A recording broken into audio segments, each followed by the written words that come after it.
حسبنا اللہ و نعم الوکیل، نعم المولا و نعم النصیر، ما شاء اللہ لا حول ولا قوة الا باللہ العلی العظیم۔ اعوذ باللہ من الشیطان اللعین الرجیم، بسم اللہ الرحمن الرحیم، الحمدللہ رب العالمین، الصلاة والسلام علی سیدنا و نبینا وطبیب قلوبنا وشفیع ذنوبنا ابی الزہراء محمد المصطفیٰ وعلی اہل بیت الطیبین الطاہرین المعصومین، لا سیما امامنا المنتظر والحجۃ الثانی عشر، روحی وارواح العالمین لتراب مقدمہ الفداء، اما بعد فقد قال اللہ تبارک و تعالی فی کلامہ المجید وفرقانہ الحمید، بسم اللہ الرحمن الرحیم، قل جاء الحق وزهق الباطل ان الباطل کان زہوقا۔ اپنے مقدس کلام میں، اپنے بیان میں، اپنے فرقان میں ذات واجب الوجود اللہ المستجمع لجمیع صفات الکمالات، جیسا کہ شرح تعظیم میں علم علی العصا، ایسا نام جو تمام صفات اور کمالات جس میں جمع ہے، اور جس کو وہ صفات عطا کرے وہ بلند ہوتا ہے۔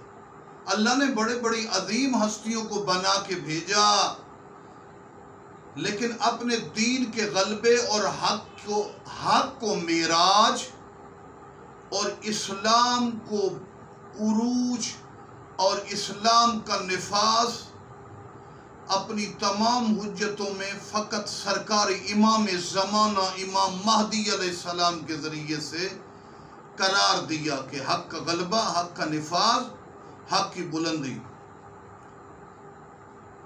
اور امام قطب عالم مقام پورا دین اور شریعت کی تمام اجزاء اور زاویے امام کے گرد گھومتے ہیں۔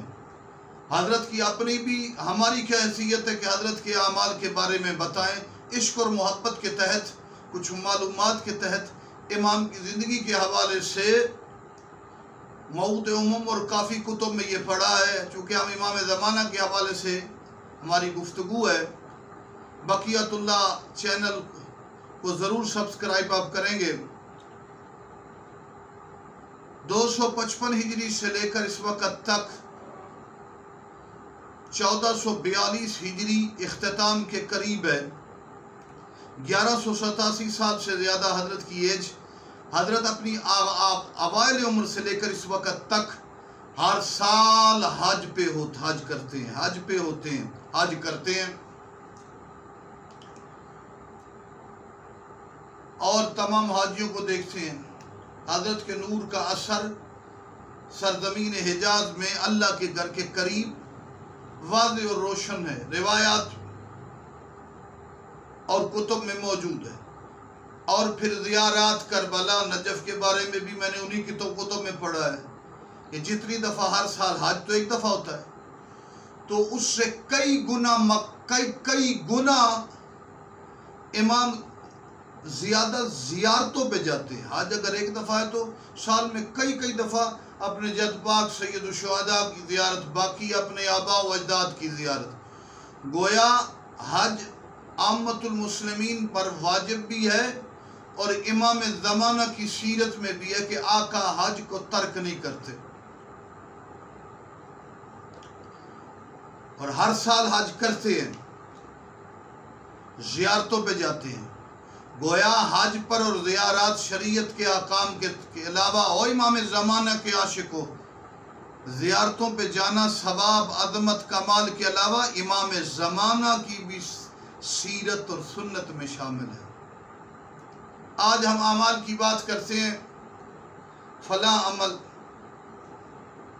ظاہری طور پر جو عمل تھوڑی مدت کا یا تھوڑے ٹائم کا ہو، کچھ سیکنڈ کا ہو یا ایک عمل ساری رات کا ہو، تھوڑے وقت کا عمل یا زیادہ وقت کا عمل۔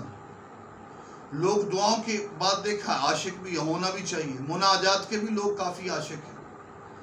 کچھ لوگوں کو عبادت کا بھی بڑا شوق ہے۔ ہم اپنے معاشرے میں دیکھتے ہیں 90 80 سال کے لوگ ہیں، مسجد میں پہلے آ کے بیٹھ جاتے ہیں، بکثرت ورد نوافل ذکر کرتے ہیں۔ البتہ کچھ بدبختی ہے کہ ابلیس کے اسیر ہیں، بچے ہیں، نوجوان ہیں، واجبات ادا نہیں کرتے۔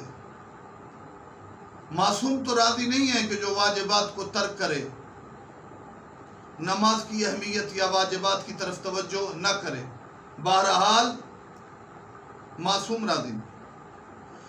جو کرتے ہیں وہ بھی بھولے نہ، کوئی مستحب عمل کرتا ہے، کوئی واجب عمل کرتا ہے، کوئی زیارت پڑھتا ہے، کوئی مناجات، کوئی دعائیں۔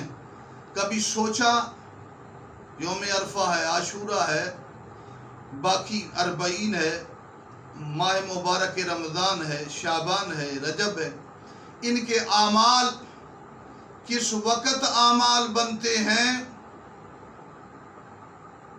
جب ایک آدمی نے تھوڑا سا عمل کیا یا عمل کثیر کیا۔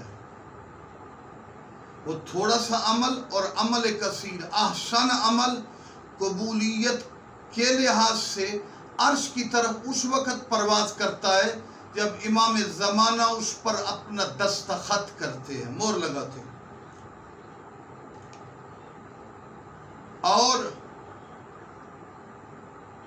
حج کے موقع پر امام زمانہ کو کچھ عارف لوگوں نے امام کی زیارت بھی کی، جیسا کہ روایات میں ملتا ہے۔ ایک عالم نے ایک عفیف شخص کے نام تحریر امام زمانہ کے دربار میں بھیجنی تھی۔ اس نے کہا بہترین موقع مقام حج ہے،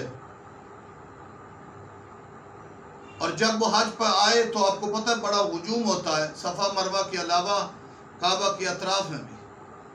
تو امام نظر امام زمانہ وہ بھاگ رہا ہے، امام آرام سے چل رہے ہیں، بڑی مشکل سے امام کے پاس پہنچا اور حضرت کو خط دیا، یا باقی لوگوں نے بھی امام کی زیارت کی۔ اسی لیے امام سب کو دیکھتے ہیں، امام سب کو پہچانتے ہیں۔ حج کے موقع پر سب لوگ ایسا ہے کہ وہ بھی امام کو دیکھتے ہیں، لیکن امام کو پہچاننے والے لوگ کم ہوتے ہیں۔ آخر میں ہماری یہی دعا ہے، آخر میں ہمیں مالک امام زمانہ کی زیارت اور امام کے ذکر کے ساتھ عشق و محبت نصیب فرمائے۔ اللہم صلی علی محمد و آل محمد وعجل فرجہم وساہل مخرجہم، اللہم عجل لولیک الفراج۔ والسلام علیکم ورحمۃ اللہ وبرکاتہ۔